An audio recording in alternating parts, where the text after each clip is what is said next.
சிறப்பு நேர்காணலுக்கு உங்கள் அனைவரையும் அன்போடு வரவேற்கின்றேன். இந்த நேர்காணலில் நம்ம சந்திக்க இருக்கக்கூடிய ஆளுமை அரசியல் விமர்சகர் திரு பொன்ராஜ் அவர்களை தான் சந்திக்க இருக்கிறோம். வாருங்கள் நேயர்களே. வணக்கம் திரு பொன்ராஜ். வணக்கம் விஜயன்.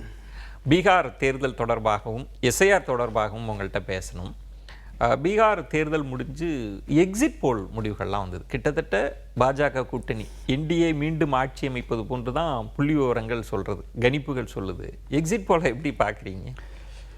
எந்த எக்ஸிட் போலும் உண்மை நிலையை கரெக்டாக பிரதிபலிக்குமான்றது ரொம்ப 50-50 சான்ஸ் தான். அது அப்படி தான் பார்க்குறீங்க? அப்படி தான் பார்க்குறேன். பட் ஆனால் ரியாலிட்டி அப்படின்றப்ப நீங்கள் பார்க்குறப்ப கிரவுண்ட் ரியாலிட்டியை எக்ஸிட் போல் பிரதிபலிக்கவில்லை என்று தான் நான் நினைக்கிறேன். கிரவுண்ட் ரியாலிட்டி ரொம்ப very grim future for NDA. ஓ, அப்போ அதை இவ்வளவு தூரம் மக்கள் ஆர்வமுடன் வாக்களிச்சிருக்காங்க அப்படின்றத பார்க்கும் பொழுது எஸ்ஐஆரை தாண்டி இவிஎம் மேனிப்புலேஷனை தாண்டி எலெக்ஷன் கமிஷனை தாண்டி இன்னும் அந்த குற்றச்சாட்டு கண்டிப்பாக எஸ்ஐஆர் பண்ணுறதே இவிஎம் மேனிப்புலேஷன் தானே.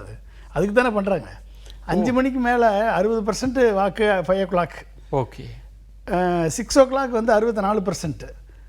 அப்போ ஒரு நீங்கள் 17C ஃபில்லப் பண்ணி அப்லோடுன்னு போட்டாச்சு அப்படின்னா பர்சன்டேஜ் எப்படி மாறும்? ஓகே, 1.5% அதுக்கப்புறம் 65.5% மாறுது. அப்போ நீங்கள் அந்த மேனிப்புலேஷன் இதை எலெக்ஷன் கமிஷன் சொல்லுது, அது இவிஎம் வச்சுக்கிட்டு சொல்லுது அப்படின்னா எப்படி நம்புறது எனக்கு தெரியல. இவிஎம் அப்சல்யூட் நம்பரை கரெக்டாக கொடுத்து சொல்கிறது தான் இவிஎம். ஆமாம், கால்குலேட்டர்னா தட்டா எவ்வளோ ஓட்டு போலாயிருக்குன்னு உடனே அடுத்த நிமிஷம் தெரிஞ்சு போயுமே நம்மளுக்கு. ஆமாம். அப்போ நீங்கள் அப்படியே மொபைல் ஃபோனில் போர்ட்டல் இருக்குது, எலெக்ஷன் கமிஷன் போர்ட்டல் இருக்குது. போர்ட்டலில் இந்த பூத்து நம்பரு இந்த இவிஎம்ல இருந்து இவ்வளவு ஓட்டு போலாயிருக்குன்னு சொல்கிறதில்ல. ஏன் பர்சன்டேஜ் சேஞ்ச் வருது? சேஞ்ச் வர வேண்டிய ரீசன் என்ன, காரணம் என்ன? பொதுவாக இந்த பிளஸ் ஆர் மைனஸ் அப்படின்னு சொல்லி ஒரு கொடுப்பாங்கல்ல, ஒரு 1% 2% முன்ன பின்ன இருக்கலாம். அப்படி அது வாய்ப்பே கிடையாது. நான் என்ன சொல்கிறேன், நீங்கள் மேனுவல் போலிங்கில் கூட நம்பர் கூட்டி குறைச்சி எண்ணி அதுக்கப்புறம் வர்றதுன்னு கூட நீங்கள் ஏற்றுக்கலாம். ஆனால் இது அப்சல்யூட் நம்பர். எலக்ட்ரானிக்கலி உங்களுக்கு அந்த நம்பர் பட்டனை தட்டினோன்னா எத்தனை போட்டு போலாயிருக்கு அந்த இவிஎம் மிஷின் கண்ட்ரோல் யூனிட்டில் தெளிவாக தெரியும் உங்களுக்கு. அப்போ நீங்கள் பீகார் தேர்தலை ஒரு சந்தேகத்தோடு தான் பார்க்க வேண்டியது இருக்குது. வேறு வழியே கிடையாது. நீங்கள் சந்தேகத்தோடு தான் பார்த்தாகணும். எஸ்ஐஆரில் இவ்வளவு தகுதித்தம் பண்ணி 65 லட்சம் பேரை வரைவு வாக்காளர் பட்டியலில் நீக்கி அதுக்கு அடுத்த வாக்காளர் பட்டியலில் ஒரு மாதத்தில் கிட்டத்தட்ட 45 லட்சம் பேரை நீக்கி அதில் ஃபஸ்ட்டு 65 லட்சம் பேரில் 24.7% முஸ்லீம்கள் வாக்காளர்கள் ஃபஸ்ட்டில். செகண்டில் அதுக்கு அடுத்த 3.3 lakh வாக்காளர்கள் அதுக்கப்புறம் நீக்கினாங்க. அப்போ மொத்தமாக நான் பார்த்தீங்கன்னா 45 லட்சம் பேர் நீக்கியிருக்காங்க. 21,57,000 பேரை சேர்த்துருக்காங்க. புதுசாக சேர்த்துருக்காங்க. சேர்த்ததில் பார்த்தீங்க அப்படின்னா 800 பேர் கொண்ட வாக்காளர்கள் 10 வீடு. எப்படி சேர்த்தாங்க? ஒரு வீட்டில் 800 பேர், 880 பேர் இருக்காங்க ஒரு வீட்டில். ஒரே வீட்டில் 880 பேர். எப்படிங்க அது? எலெக்ஷன் கமிஷன் ஒர்க் பண்ணுதா? பிஎல்ஓ இருக்காங்களா? என்ன நடக்குது? 10 பேருக்கு மேலே ஒரு வீட்டில் வாக்காளர் இருந்தாலே அந்த வீட்டை 2 time எனுமரேஷன் பண்ணணுன்றது விதி. அப்போ நீங்கள் ஒரு வீட்டில் 800 பேருக்கு மேலே ஒரு 850 தான் ஹையஸ்ட். இப்போ நீங்கள் இந்த பீகார் தேர்தலையே முழுக்க உங்களுக்கு சந்தேகங்கள் தான். அது ரிக்டு தேர்தல் தான். அது நீங்கள் ஏவிஎம்மை வச்சு எலெக்ஷன் எஸ்ஐஆரை வச்சு மாஸ்டர் எல்டர் ரோலை ரிக் பண்ணியிருக்காங்க. அந்த டிராஃப்ட் ரோலில் 45 லட்சம் பேர், ஃபைனல் ரோலில் 45 லட்சம் பேர் நீக்கியிருக்காங்க. 22 லட்சம் பேர் சேர்த்துருக்காங்க. சேர்த்ததில் அத்தனையுமே நான் சொன்ன மாதிரி 800 பேர் உள்ள வீடு 10 வீடு. ஒரு வீட்டில் 10 பேர் உள்ள வீடு 2.5 லட்சம் வீடு இருக்குது. கிட்டத்தட்ட 3,59,00,000 வாக்காளர்கள் இப்படி சேர்த்துருக்காங்க. 10 பேருக்கு மேலே இருக்க வாக்காளர்கள் ஒரு வீட்டில். இதையே அங்கே இருக்கிற இப்போ ஆர்ஜேடியாக இருக்கட்டும், காங்கிரஸ், அவங்களாலாம் ஒன்றுமே செய்ய முடியல. இல்லை, செஞ்சு ஒரு குற்றச்சாட்டு. இப்போ நான் இந்த டேட்டா நான் உங்களுக்கு கொடுக்குறேனே, இந்த டேட்டா எந்த டேட்டா எங்கே யார் கொடுத்தது? எல்லாமே எலெக்ஷன் கமிஷன் இருந்த டேட்டாவை எடுத்து பிரசாந்த் பூஷன் தலைமையில் இருக்கக்கூடிய இந்திய ஒற்றுமை இயக்கம் ஆமா, ரொம்ப நாளா அவங்க இதுக்கு அவங்க வந்து கம்பைல் பண்ண டேட்டா தான் இந்த டேட்டா, நான் சொல்கிற டேட்டா. இதில் 6 லட்சம் இஸ்லாமியர்களை நீக்கியிருக்காங்க. இப்போ நீக்கினதில் இந்த பேர் ரிசம்பிளன்ஸை வச்சு தான் 6 லட்சம் இஸ்லாமியர்கள் கண்டுபிடிச்சிருக்கீங்க. தலித்துகள் நீக்கப்பட்டவர்கள் எத்தனை பேர் நம்மளுக்கு தெரியாது. பேரை வச்சு தலித்துகளை கண்டுபிடிக்க முடியாது. இப்போ உங்கள் பார்வையில் எஸ்ஐஆர்ன்றது ஒரு திட்டமிட்ட ஒரு இதுதான், முறைகேடுனா தான் பார்க்குறீங்க? திட்டமிட்ட முறைகேடு தான் எஸ்ஐஆர். ஆனால் கோர்ட் அப்படி பார்க்கலையே. கோர்ட் எப்படி பார்க்குது? கோர்ட் வந்து நீங்கள் வேற ஒன்றும் எஸ்ஐஆர் என்ன, எஸ்ஐஆருடைய மேண்டேட் என்ன?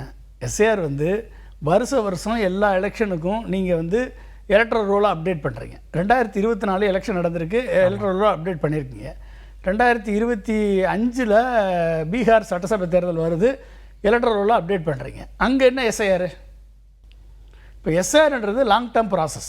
எஸ்ஐஆருடைய பர்பஸே ஒரு 6 மாதம் அந்த ப்ராசஸ் நடக்கணும், லாங் டேர்மாக நடக்கணும், ப்ராப்பராக நடக்கணும், டோர் டு டோர் எனிமிரேஷன் நடக்கணும், நடந்து முடியணும். 2002 to 2005 வரைக்கும் 3 இயர்ஸ் பண்ணியிருக்காங்க. ஓகே, 3 இயர்ஸ் பண்ணதை ஒரு மாதத்தில் நீங்கள் எப்படி பண்ணுவீங்க?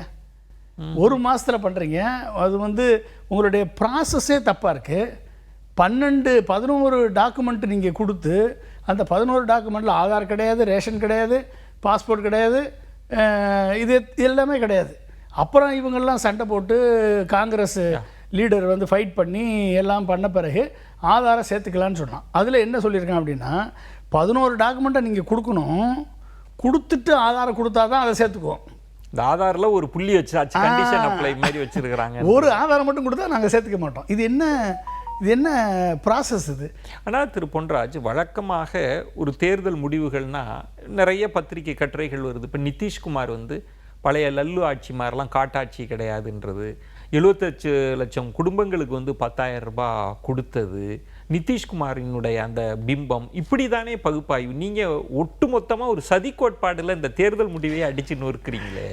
அதாவதுங்க, 20 ஆண்டு கால ஆட்சி நிதிஷ்குமாரோட ஆட்சி. நான் வந்து அடிக்கடி பீகார் முதலமைச்சர் நிதிஷ்குமாரை சந்திச்சிருக்கேன். ஓ, அப்படியா? ஆமாம், அப்துல் கலாம் சாரோட நானும் அடிக்கடி சந்திச்சிருக்கோம். சட்டமன்றத்தில் பேசியிருக்காரு அப்துல் கலாம். நாங்கள் வந்து பல்வேறு மீட்டிங் வந்து நிதிஷ்குமார் கூட மீட் பண்ணியிருக்கோம். இன்டர்லிங்க் ஆஃப் ரிவர்ஸில் ஸ்மார்ட் வாட்டர் வேஸ் கிரிட் ப்ரொப்போசலை பீகாருக்கும் தமிழ்நாட்டுக்கு தான் நாங்கள் ப்ரொப்போஸ் பண்ணோம். அப்போ நிதிஷ்குமார் ஒரு டீம் அனுப்பி பீகார் வாட்டர் மேனேஜ்மெண்ட் கார்பரேஷனை உருவாக்கி எங்களோட ஒரு 10 டிஸ்கஷன் பண்ணியிருப்பாங்க. ஓகே, பண்ணி அதுக்கப்புறம் வந்து அவருடைய கூட்டணி குழப்பத்தினால சென்ட்ரல் கவர்மெண்ட் அப்ரூவல் வாங்கல அவரால். நான் 20 ஆண்டு கால ஆட்சியில் 14.5 ஆண்டு காலம் என்டிஏ கூட்டணியில் இருந்திருக்கார் அவர். 14.5 ஆண்டு காலம் பிஜேபியோட கூட்டணியில் இருக்கார். ரெட்டை இன்ஜின் சர்க்கார் 14.5 ஆண்டு காலம். 5.5 ஆண்டு காலம் சோலாவாக இருந்திருக்காரு, காங்கிரஸ் ஆர்ஜேடி கூட்டணியில் இருந்திருக்காரு. இதில் லாஸ்ட் 5 இயர்ஸ் மட்டும் எடுத்துக்கிட்டிங்கன்னா டேக்ஸ் ரெவல்யூஷனில் மட்டும் நம்ம தமிழ்நாட்டுக்கு 4.07% தான் டேக்ஸ் ரெவல்யூஷன். ஓகே, ஆனால் பீகாருக்கு வந்து 10%, 10.5% டேக்ஸ் ரெவல்யூஷன் கொடுக்குறேன். 42 லட்சம் கோடி கொடுத்துருக்காங்க. உத்தரப்பிரதேசத்துக்கு 75 லட்சம் கோடி, பீகாருக்கு 42 லட்சம் கோடி. 42 லட்சம் கோடினா எத்தனை பட்ஜெட்டுங்க 5 வருஷத்தில்? நம்மளுடைய பட்ஜெட்டே 3 லட்சம் கோடி. 3 லட்சம் கோடி, 1 லட்சம் கோடி கடன் வாங்கினா 4 லட்சம் கோடி. 4 லட்சம் கோடி பட்ஜெட். 42 லட்சம் கோடி வாங்கி இந்த பீகாரை வந்து நீ டெவலப் பண்ணியிருக்கணுமா இல்லையா? 5 வருஷத்துலேயாவது நடக்கலன்றீங்க. எப்படின்னா நடந்திருக்கு? இரட்டை இலக்க பொருளாதார வளர்ச்சியை அவர் காமிக்கிறார். 9% to 11%, 9% to 10% இரட்டை இலக்க பொருளாதார வளர்ச்சி இருக்குது. ஆனால் அந்த பொருளாதார வளர்ச்சி அப்படியே இது ஜிடிபியில் பிரதிபலிக்குதானா? இல்லை. 66% வறுமை கோட்டு கீழே இருக்காங்க சார். 66%. ஆனால் திரு பொன்ராஜ், இப்போ பிரதமர் பேசுகிறப்ப ஒவ்வொரு முறை அவர் வந்து பீகாரில் ஒவ்வொரு தேர்தலையும் லல்லு பிரசாத்தோட காட்டாட்சியை சுட்டி காட்டி போலீஸ் ராஜ்யம்லாம் நடந்ததுலாம் சொல்லி கம்பேரிட்டிவ்லி நாங்கள் நல்ல அரசாங்கம் கொடுத்துருக்குறோம், அப்புறம் இந்த 75 லட்சம் குடும்பங்களுக்கு 10,000, இதெல்லாம் வேலை செய்யாமல் கூடுதலாக நீங்கள் எஸ்ஐஆரெல்லாம் சந்தேகித்து தான் இந்த முடிவை பார்க்குறீங்களா? நீங்கள் காட்டாட்சி தர்பார் நடந்திருக்கு. அதை காட்டாட்சி தர்பார் நடத்துனதுனால தான், ஜங்கிள் ராஜ்னு நடந்ததுனால தான், அதனால தான் 20 வருஷம் உங்களுக்கு பதவி கொடுத்தாங்க. அப்போ 20 வருஷத்தில் நீங்கள் என்ன பண்ணியிருக்கணும்? நீங்கள் இம்ப்ரூவ் பண்ணியிருக்கணுமா இல்லையா? சட்டம் ஒழுங்கை பாதுகாக்கிறேன், நான் வந்து இது பண்ணுறேன்னு சொன்னால் மட்டும் போதுமா? ஒருத்தனுடைய பெர் கேபிட்டா இன்கம் எவ்வளவு? 66,000 ரூபா பெர் கேபிட்டா இன்கம். தமிழ்நாட்டுடைய பெர் கேபிட்டா இன்கம் 3.5 லட்சம் ரூபா. இந்தியாவுடைய பெர் கேபிட்டா இன்கம் 1.25 லட்சம் ரூபா. அட்லீஸ்ட் இந்தியாவுக்கு பாதி கூட வரலையே நீங்கள். ஆனாலும் அவங்க தான் ஜெயிக்கிறாங்க. அதனால் அவங்க தான் ஜெயிக்கிறாங்க. அப்போ என்ன அர்த்தம் அப்படின்னா, அதாவது வந்து இந்த கூட்டணி கணக்குகளில் நிதிஷ்குமார் மேலே ஒரு சாஃப்ட் கார்னர் பீகார் மக்களுக்கு இருக்கு. சமூக நீதிக்காக பாடுபட்டவர். அவர் வந்து ஜெயபிரகாஷ் நாராயணன் கேம்ப்லேருந்து வந்தவர். லல்லு பிரசாத் யாதவ் விட ஒரு ஊழலற்றவர் என்ற ஒரு பிம்பம் இருக்குது. அந்த பிம்பத்தை வச்சு நீங்கள் 20 வருஷம் ஓட்டிருக்கீங்க. அந்த 20 வருஷம் ஓட்டினதில் நீங்கள் எந்த விதமான ஒரு டெவலப்மெண்ட்டையோ ஒரு வாழ்வாதாரத்தையோ பொருளாதாரத்தையோ முன்னேற்றுவதிலையோ ஃபாரின் டைரக்ட் இன்வெஸ்ட்மெண்ட்டை கொண்டு வருவதிலையோ வேலைவாய்ப்பை பெருக்குவதிலையோ எதுலேயுமே கான்சன்ட்ரேட் பண்ணாமல் 42 லட்சம் கோடியை வாங்கி என்ன பண்ணீங்கன்னு தெரியலையே, அதனுடைய ரிஃப்ளெக்டே ஆகலையே. அப்போ நீங்களும் பிஜேபியும் சேர்ந்து அந்த 42 லட்சம் கோடிக்கு முழுசாக ஏப்ப விட்டீங்களான்னு கேட்பானா இல்லையா? மக்கள் கேள்வி கேட்பானா இல்லையா? இன்னும் ஏன் தேஜஸ்வி யாதவ், இப்போ லல்லு பிரசாத் யாதவுக்கு ஒரு பிம்பம் இருக்குது, ஊழல் என்ற பிம்பம் இருக்குது. தேஜஸ்வி யாதவுக்கு அந்த பிம்பம் இருக்கா? இல்லை. தேஜஸ்வி யாதவ் வந்து ஒரு க்ளீன் ஹேண்டு, சரி ஒரு புது ஆள் வந்திருக்காரு அப்படின்னு பார்க்குறாங்க. அப்போ ராகுல் காந்தியோட சேரும் பொழுது இவங்களுக்கு ஒரு வாய்ப்பு கொடுக்கலான்றது பீகார் மக்களது எண்ணமாக இருக்கும். 20 ஆண்டு காலம் நீங்கள் வந்துட்டு ஆன்டி இன்குமென்சியே இருக்காதா? 4.5 ஆண்டு காலத்துக்கு திமுகவுக்கு ஆன்டி இன்குமென்சி இருக்கும், திமுக தோத்துரும்னு நீங்கள் சொல்கிறீங்க. 20 ஆண்டு காலம் நீ பண்ணி பீகாரை கடைசி ஸ்டேட்டாக வச்சுருக்கக்கூடிய கட்சிக்கு ஆன்டி இன்குமென்ஸே இருக்காதா? எப்படி என்டிஏ ஜெயிக்கும்? அங்கே தான் உங்களுக்கு எப்படி என்டிஏ ஜெயிக்கும் சொல்லுங்கள். அப்போ எக்ஸிட் போல் வந்து நீங்கள் வந்து கிரவுண்ட் ரியாலிட்டியை மாற்றி நீங்கள் சொல்கிறீங்க அப்படின்னா, எஸ்ஐஆர் விளாண்டுருக்கு, இவிஎம்மை வச்சு விளாடுறீங்க, 1.5% வாக்குகள் அதிகமாக நீங்கள் வந்து வாங்கியிருக்கீங்க அப்படின்னா 1.5% வாக்குகளை வாங்கும்பொழுது நெக் டு நெக் வந்தாலும் வரலாம். அப்போ நெக் டு நெக் வந்து கூட்டணி மூலமாக மீண்டும் ஒரு தகுதித்தங்கள் பண்ணி இங்கேருந்து 4 பேரை பிடிச்சி அங்கேருந்து 10 பேரை பிடிச்சி கூட்டணி ஆட்சி ஃபார்ம் பண்ணுறதுக்கான வாய்ப்புகள் வரலாம். அதுக்கும் பாசிபிலிட்டி இருக்குது. நீங்கள் ஓரளவுக்கு அந்த நீங்கள் முன்பே சொன்ன மாதிரி பீகார் கள அரசியல் நிலவரங்கள்லாம் தெரிஞ்சதுனால முன்பு சொன்னது தேஜஸ்விக்கு ஒரு அட்வான்டேஜ் இருக்குன்னாங்க, அப்புறம் போட்டி கடுமையாக இருக்குன்னாங்க, அப்புறம் என்டிஏவுக்கு வாய்ப்புன்ற மாதிரி தான். உங்களுக்கு என்னைய பொறுத்த வரைக்கும் நேர்மையான போலாக இருந்தால் கண்டிப்பாக தேஜஸ்வி யாதவ் பெரும்பான்மை பலத்தோடு ஆட்சியை பிடிப்பார். நேர்மையான போலாக இருந்தால் அதுதான் மக்களது எண்ணம். பட் மக்களது எண்ணம் எலெக்ஷனில் பிரதிபலிக்குமா அப்படின்றது அமித்ஷாவினுடைய கையில் இருக்குது. அது எப்படி ஒர்க் அவுட் ஆகுது, என்ன பண்ணியிருக்காங்கன்றது எலெக்ஷன் ரிசல்ட். தொடர்ந்து பாஜகவினர் சொல்றது என்ன, ராகுல் காந்தி எப்போ பார்த்தாலும் தோல்விக்கு முன்கூட்டியே இந்த காரணத்தை தேட வேண்டியது, எஸ்ஐஆர்ன்றாரு, இவிஎம்ன்றாரு, இதுதான் இவரோட வாடிக்கையா இருக்கு. இல்லை, அவங்க செய்கிறது ராகுல் காந்தி சொல்றதுல எதையாவது உண்மைக்கு புறம்பா இருந்தால் நம்ம ராகுல் காந்தி வந்து சும்மா வாய்க்கு வந்ததெல்லாம் பேசுகிறாருன்னு நம்ம சொல்லலாம். ராகுல் காந்தி இப்போ சொல்லி வெளியே கொண்டு வந்த அத்தனையுமே வந்து எலெக்ஷன் கமிஷனுடைய டேட்டா தானே. 25 லட்சம் போலி வாக்காளர்களை சேர்த்து எப்படியெல்லாம் சேர்த்த, பிரேசில் உமனை வச்சு 100 ஓட்டு சேர்த்துருக்கீங்க. ஒரே ஓட்டு யூபியில் இருக்குது, ஹரியானாவில் இருக்குது, ராஜஸ்தானில் இருக்குது. எப்படி சேர்த்துங்க? 22,000 ஓட்டு வித்தியாசத்தில் ஹரியானாவை வின் பண்ணுறீங்க. எப்படி வின் பண்ணுறீங்க? ஒரு குற்றச்சாட்டு. 9 தொகுதியில் இவங்க 22,000 ஓட்டில் வின் பண்ணுறாங்க. அந்த 9 தொகுதி மாறுச்சுன்னா காங்கிரஸ் ஜெயிக்குதுங்க. அதில் ஒரு கேள்வி, இப்போ நம்ம விவாதங்களே கேட்டது, அப்படி பார்த்தா தமிழ்நாட்டில் எப்படி தொடர்ந்து திமுக கூட்டணி ஜெயிங்க அப்படி நாங்கள் வந்து தவறு முறைகேடுனா இங்கே இவங்க எப்படி ஜெயிப்பாங்கன்னு ஒரு கேள்வியை கேட்குறாங்க. இல்லை, ஒரு தவறு பண்ணுறவன் எல்லா மாநிலத்திலையும் ஒரே மாதிரி தவறு பண்ணால் அவன் எக்ஸ்போஸ் ஆயிடுவான்ல. அவன் எதை மறைச்சு நாங்கள் நேர்மையாக இருக்கோம்னு சொல்கிறானோ அதை பொறுத்து தான். நீங்கள் வந்து ஏன் வந்து ஸ்டேட் எலெக்ஷனில் வந்து எதிர்கட்சி ஜெயிக்கும், ஆளுங்கட்சி தோக்கும், பிஜேபி தோக்கும், எதிர்கட்சி ஜெயிக்கும் சில மாநிலங்களில். ஏன் இங்கே விடுறாங்க? இந்த காரணத்தை சொல்கிறதுக்கு தான், நாங்கள் நேர்மையாக இருக்கோம்னு சொல்கிறதுக்காக தான் இந்த காரணம். ஏன் வந்து இப்போ பாராளுமன்ற தேர்தலில் தொடர்ந்து பிஜேபி ஜெயிக்குது? காரணம் என்ன? 140 கலெக்டர்கிட்ட அமித்ஷா பேசினாருன்னு நியூஸ் அன்னைக்கே வந்துச்சுல்ல. 2024 எலெக்ஷன் அன்னைக்கே 140 தொகுதியில் கலெக்டர்கிட்ட அமித்ஷா பேசினார், வந்துச்சா இல்லையா? அந்த 140 தொகுதியில் இவங்க மேனிப்புலேட் பண்ணியிருக்காங்க, கலெக்டரை இம்ப்ரெஸ் பண்ணியிருக்காங்க, 240 வந்திருக்கு. இல்லைன்னா 100 தான் ஜெயிச்சிருக்கும். திரு மோடி அவர்களுக்கான வசீகரம், அவரோட செல்வாக்கு. வசீகரம் என்ன சார் வசீகரம்? வசீகரத்தை அதாவது அவரோட செல்வாக்குன்றது இன்னும் கூட குறையலைன்றது தானே. அது நீங்கள் பில்டப் பண்ணீங்கன்னா எப்படி குறையும்? நீங்கள் வந்து மீடியாவில் பில்டப்பு எல்லாத்துலேயும் பில்டப் பண்ணும்போதும் பெர்செப்ஷனை கிரியேட் பண்ணும்போதும் அது குறையாதில்ல. ஒட்டுமொத்த நார்த் இந்தியன் மீடியாஸ் ஃபுல்லாக வந்து மோடி என்ன செய்தாலும் சரி என்று சொல்லக்கூடிய மீடியாக்களாக அவங்க இருக்காங்க. என்னைக்காவது இது வரைக்கும் ப்ரெஸ் மீட் பண்ணியிருக்காரா ராகுல் காந்தி? எத்தனை ப்ரெஸ் மீட் பண்ணியிருக்காரு? எத்தனை ப்ரெஸ்ஸை ஹேண்டில் பண்ணுறாரு? இது வரைக்கும் ப்ரெஸ்ஸை மீட் பண்ணியிருக்காரு, அவர் பற்றி பேசியிருக்காரா? அவருக்கு பதில் சொல்ல முடியுமா பிரைம் மினிஸ்டரால்? 1-to-1 வந்து செட்டப் பண்ணி இன்டர்வியூ பண்ணுறதெல்லாம் வந்து வி கேனாட் அக்செப்ட். சரிங்களா? அப்போ ஒரு ஒரு ஒரு சரி, நீங்கள் என்ன கவுண்டரில் நீங்கள் வந்து இந்தியாவை வளப்படுத்திட்டீங்க சொல்லுங்கள். ஃபாரின் எக்ஸ்சேஞ்ச் ரிசர்வ் $650 பில்லியன் 10 வருஷமாக அதே தான் இருக்குது. ஏன் ஃபாரின் எக்ஸ்சேஞ்ச் ரிசர்வ் வந்து இன்றைக்கி சைனா வந்து $7 ட்ரில்லியனுக்கு போயிட்டான் ஃபாரின் எக்ஸ்சேஞ்ச் ரிசர்வ் மட்டும். நம்ம $650 பில்லியன் தானே வச்சுருக்கோம். நம்மளை விட 6 மடங்கு 10 மடங்கு அதிகமாக இருக்கான் சைனா. ஏன் உங்களால் ஃபாரின் ரிசர்வ் ஏற்ற முடியல? அப்போ ரெண்டாக பார்க்குறேன் திருப்பன்ராஜ். அதாவது உங்கள் பார்வையில் அப்படி நேர்மையாக இருந்திருந்தால் கடும் போட்டிக்கான சூழல் தேஜஸ்விக்கு வாய்ப்பு இல்லை, ஏதேனும் முறைகேடுனா இவங்களுக்கான வாய்ப்புன்ற முறைகேடு பண்ணி தான் ஜெயிக்க முடியும். நேர்மையாக நின்று ஜெயிக்கிறதுக்கு உங்களுக்கு வாய்ப்பே கிடையாது இந்த எலெக்ஷனில். இந்த எஸ்ஐஆர்ன்றதை திரும்ப திரும்ப சொல்லிகிட்டே இருக்கிறதுனால நம்ம பீகார் தேர்தல் பற்றி பேசினாலும் கூட தமிழ்நாட்டிலையும் ஒரு பெரிய பேசுபொருளாக இருக்குது. எஸ்ஐஆருக்கான எதிர்ப்பு திமுக கூட்டணி கட்சிகள்லாம் எதிர்க்கிறாங்க. ஆனால் அதிமுக ஏன் எஸ்ஐஆரை கண்டு பயப்படுறீங்க? நீங்கள் செஞ்ச தில்லு முள்ளெல்லாம் தெரிஞ்சிருமான்ற தன்மையை பார்க்குறீங்க. தமிழ்நாட்டில் எஸ்ஐஆர் எப்படி பார்க்குறீங்க? எஸ்ஐஆர் வந்து இந்தியா முழுமைக்கும் ஒரு 6 மாத காலகட்டத்தில் எடுத்தால் இதை வந்து எஸ்ஐஆர் வரவேற்கப்பட வேண்டிய ஒன்று தான். இந்தியா 10 ஆண்டுகளுக்கு ஒரு முறை சென்சஸ் எப்படி எடுக்கிறோமோ அது மாதிரி எஸ்ஐஆர் வந்து பண்ணுறது ஓகே. அப்புறம் அந்தந்த எலெக்ஷன் வரும்போது அப்டேட் பண்ணிக்கலாம்.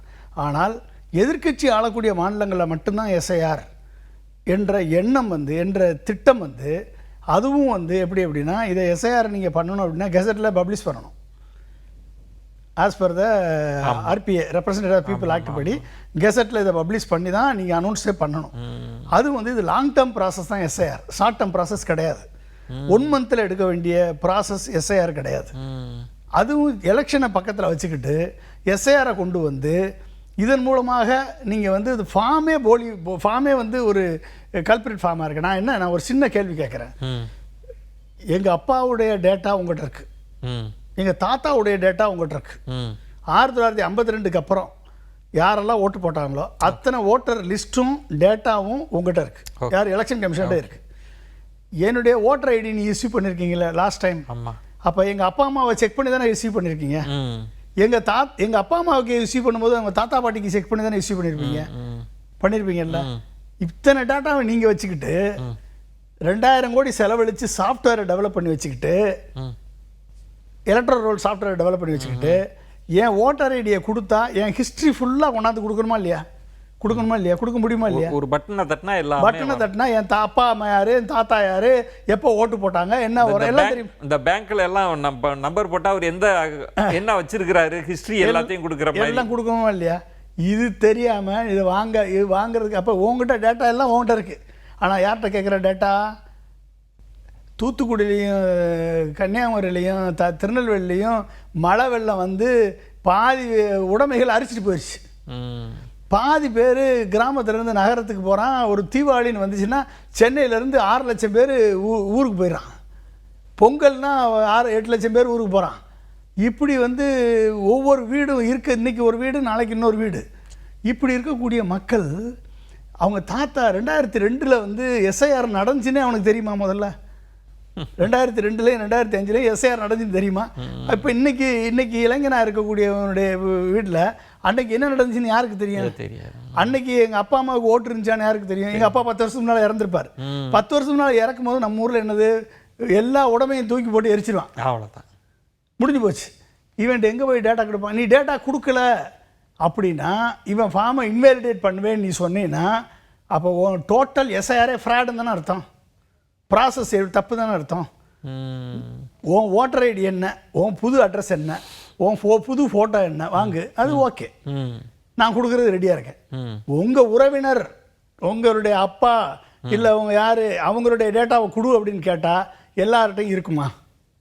இல்லை அப்படின்னு சொல்லிட்டு நீங்கள் ஃபஸ்ட்டு காலத்தை மட்டும் ஃபில்லப் பண்ணிட்டு கீழே இருக்க 2 காலத்தையும் ஃபில்லப் பண்ணலன்னு வச்சுக்கோங்க. உங்கள் ஃபார்ம் வந்து நீங்கள் இல்லைன்னு சொல்லி வந்துருச்சுன்னா உங்கள்கிட்ட நேற்று 2024 போட்ட ஓட்டர் ஐடி உங்கள்கிட்ட இருக்குது. ஆனால் இந்த ஓட்டர் ஐடியில் உங்கள் பேர் இருக்காது. நீங்கள் போய் திரும்பி எத்தனை வட்டம் கிளைம் பண்ணாலும் இருக்கா. என்னுடைய நண்பர் ஒருத்தர் அப்துல் கலாமுடைய ஃப்ரெண்டு கோபாலகிருஷ்ணன் ஹைட்ரோ டிரைவர்னு ஒரு இன்னோவேட்டர் அவர். ஓகே. அவர் வந்து 2 இடத்துல அவருக்கு ஓட்டர் ஐடி இருக்கு. போன 2024 எலெக்ஷன்ல ஒன்றை சரண்டர் பண்ணார், 2ஐயும் காலி பண்ணிட்டான், 2ஐயுமே ரிமூவ் பண்ணிட்டான். கடைசியில் ஓட்டு போட முடியாமல் இவர் இங்கேருந்து மெயில் அனுப்புகிறாரு, வாட்ஸ்அப் அனுப்புகிறாரு, எலெக்ஷன் கமிஷன் ஆஃபீஸர்கிட்ட பேசுகிறாரு, தமிழ்நாடு எலக்ட்ரல் ஆஃபீஸர்கிட்ட பேசுகிறாரு, எல்லார்ட்டையும் பேசிட்டார். கடைசி வரைக்கும் ஓட்டே கிடைக்கல.